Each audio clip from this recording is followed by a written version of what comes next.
What up, Nick? What up, Doug? Oh. What up, Are you finishing your Swine? ranking?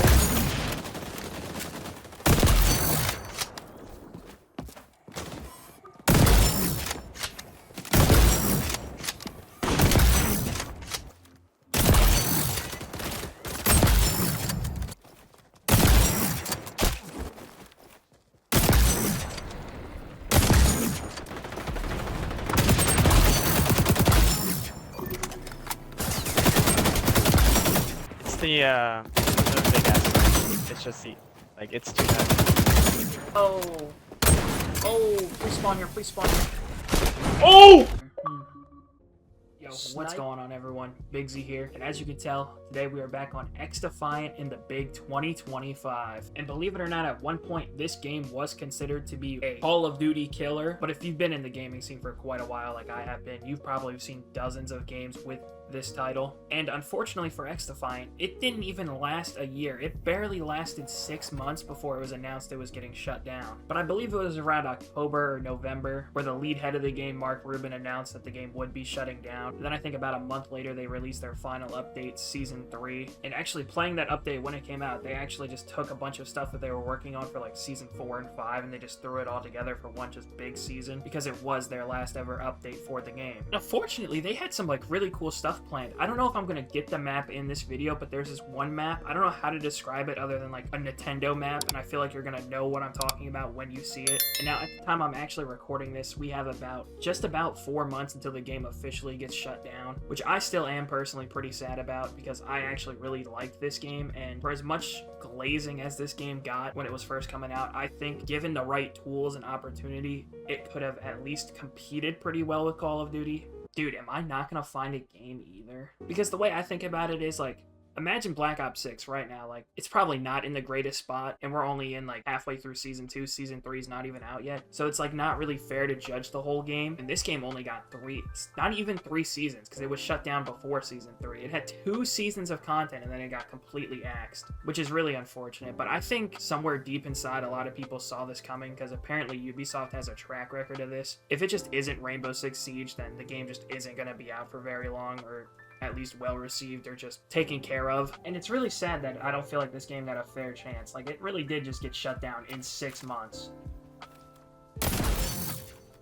Did I miss a quad? Literally my first game on this in like 2 months. Holy shit. Like, dude, even this is like one of the maps. Like, this shit just looks insane, bro. Like, I'm actually so sad this game's getting shut down. But yeah, whether you like this game or not, I still think you should be fairly upset that this game is getting shut down. Because at the end of the day, it was direct competition towards Call of Duty. And just straight up competition is objectively good for any gaming like franchise out there. Dude, and look at these lobbies too, bro. Like, these kids are not good, bro. Like just recently, bro, ever since December, Marvel Rivals, that hero shooter has been going absolutely crazy, breaking all sorts of records. Maybe not breaking records, but just doing very well for the hero shooter genre. And just the other day, I forgot where I saw it, but I think it was a TikTok, and it was some Overwatch dev being just straight up like, yeah, with how successful Rivals have been, it has literally forced us to make good, objectively good changes to our game to compete with Rivals again. Like, whether you like it or not, competition in the gaming scene is good. It forces these developers to care about their games and make like good decisions and good updates. I feel like a lot of people are gonna laugh when I mention this, but I definitely feel like you can at least see this with XDefiant and Call of Duty, because you gotta think this game's first beta came out in June of 2023, and at that time the newest Call of Duty was Modern Warfare 2 2022. And if you know anything about that game, they completely butchered all sorts of movement in that game, and at the time you had this fast-paced movement shooter that directly competed with it. And then coincidentally, the next year, Modern Warfare 3, slide canceling back and movement is back and all that jazz. And I get it, you know, game development definitely takes some time. So, like, they definitely could have been planning that for a while, the return to the movement. But I remember hearing at a time during Modern Warfare 2, one of the Optic Pro players, Shots, I don't know if I can find the clip, but I swear I remember him talking about how they, like, don't have slide canceling in Modern Warfare 2. Him referring to it as a toggle that Infinity Ward can switch on and off. It makes full sense to me that they could have seen how good XDefiant was doing and then incorporate that into their newest Call of Duty game. and also a partial contribution to it just being Sledgehammer Games taking over, and the fact that Infinity Ward has just been known in recent years to just like take all fun out of Call of Duty. At least if you play a certain way anyway. And I mean, if we're being honest too, XDefiant is just straight up like the first direct competition Call of Duty has had in a long time. I really don't think it's that outrageous to think that XDefiant had if at least a small contribution to some of the MW3 just decisions in that game anyway.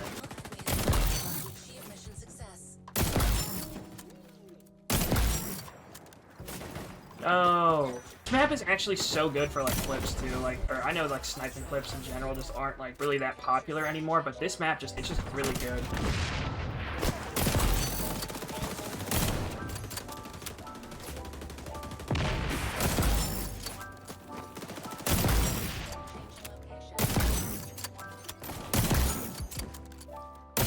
Oh my god.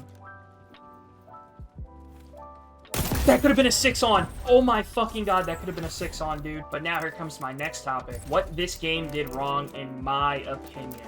And as I said earlier, this game had a beta, an open beta in June of 2023, right? I clarified it was a beta, but they had an open beta in 2023 of June.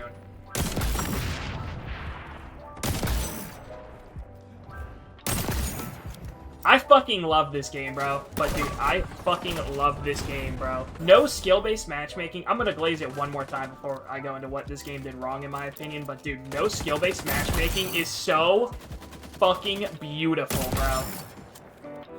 Like, oh my god. Not even just the fact that I get to beat up on kids. Like, this is the first time I played this game in 2 months, bro. Just being able to get on this game and not absolutely get demolished is like crazy. Like, it's so like, I'm 34 and 22. I'm not even doing that good, but I'm doing better on this game than I would be if I were on Black Ops 6 right now. And I'm sure you can say whatever it is. Like, you could just say sniping's easier in this game or whatever, which, you know, partially I would say is definitely true compared to Black Ops 6. I feel so sorry because there's some poor soul who has only ever played video games with skill-based matchmaking, bro, and I actually feel so sorry for you, bro. Which is another reason I'm sad this is getting shut down, because when it was released and it was doing, or when it was out and was doing well, there was hope that maybe Treyarch or Activision would reduce the skill-based matchmaking in some way, but unfortunately that just straight up is not gonna happen. Like I said before, beta in June of 2023 had a lot of hype, and then it didn't release until May of 2024. I think that really killed a lot of the hype of the game. There was this netcode issue that was a problem for quite a while. And in between that June and May release, they had about 2 to 3 playtests before the game officially released. And in those whole 11 months between the beta and the full game, I think they only added 1 new weapon. And me personally, I didn't really feel like there was any changes. Like, the netcode still felt pretty bad. The only thing I really noticed was there's a few UI changes that they made. But yeah, there was some camo challenges, but like they were pretty mid. Like, you had to just get XP, which was pretty lame. Like, it's just pretty boring. They actually didn't get a proper progression system. They just had the base levels that you unlocked under the gun. Actually, you don't even lock the guns over levels. You had challenges, I think, but they didn't get an actual progression until literally this last update. Dude, it's so hard to talk and fucking, especially when I have 1 life. But yeah, like this guy, Greasy Dwarf, he has like whatever the Prestige logo is, which they did it in a pretty unique way. What the fuck? Also, ranked mode in this game was pretty much an atrocity from what I remember. I will say though, like, this game having weaker aim assist and being able to beam, like, it feels so good. It feels so good to get 1 kill in this game. And one thing too, I think they really misused the battle pass in this game. Like, they obviously put the weapons in the battle pass for free. Like, I think that's just gonna be the meta for the end of time. But I really think they did it wrong because you had to get to tier 50 to get the weapons. Yeah, like, I remember when that new sniper came out, this L9, wherever it is, this L11, and they put it at tier 50, bro. Like, you couldn't even buy the Battle Pass bundle and get access to the sniper. Like, I think that is fucking crazy. I think that's one thing Call of Duty does really well, even though they are a $70 game that has a paid Battle Pass, which I'm sure some people still think is insane, which is pretty insane. Like, I remember sweating my ass off for 2 days to get to, like, tier 25, so I could get the 25 tier bundle Battle Pass, so I could make a video on the L11, and then the video did bad. That's one thing that I don't know if it was just me on or if that's a lot of other people, but this game did not do really good for content, and Greasy Dwarf is going crazy.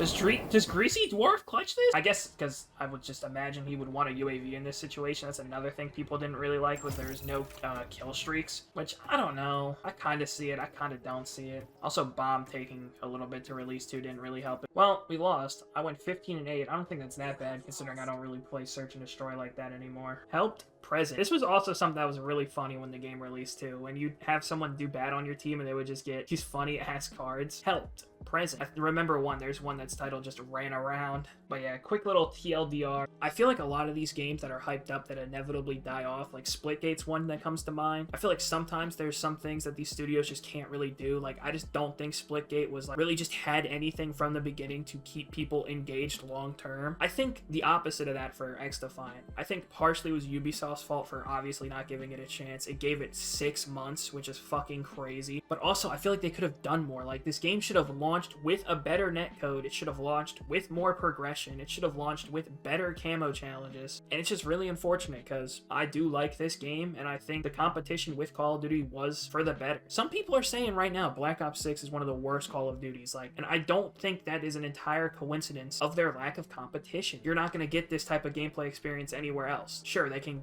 branch off, go to Marvel Rivals, go to Valorant, but at the end of the day, they're all 3 different types of games. But yeah, ultimately, still pretty sad XDefiant's getting shut down. But yeah, I don't know if you can still download this game or not if you have had it before. But if you do have this game available, I would recommend giving it a shot. They made all of the paid cosmetics free. So if you want to give those a chance, you just have a bunch of like free cosmetics now you can run around with. A lot of them are pretty cool, actually. Like this blueprint for the L11 is actually really cool.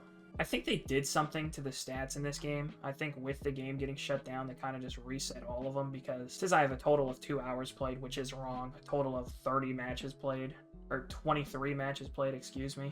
Like, I feel like I was just getting good at video games when they implemented skill-based matchmaking, that strict system, into Call of Duty. So going from like averaging just a flat-out 1 the past few years, jumping up to a 1.4, dominating pretty much almost every lobby, is truthfully an experience I won't forget. So for that, thank you XDefiant. I really do feel for all the devs who just got fucked over so hard. Apparently that's the meta of the gaming industry. Marvel Rivals just had a pretty big layoff, and it's literally the most successful game the last 4 months. So anyway, I think XDefiant is unfortunately going to be remembered as a failed Call of Duty killer, when I think there was way more to the game that could have been explored, but fortunately, we'll never see the light of day. So yeah, hope you guys enjoyed. Catch you guys in the next video.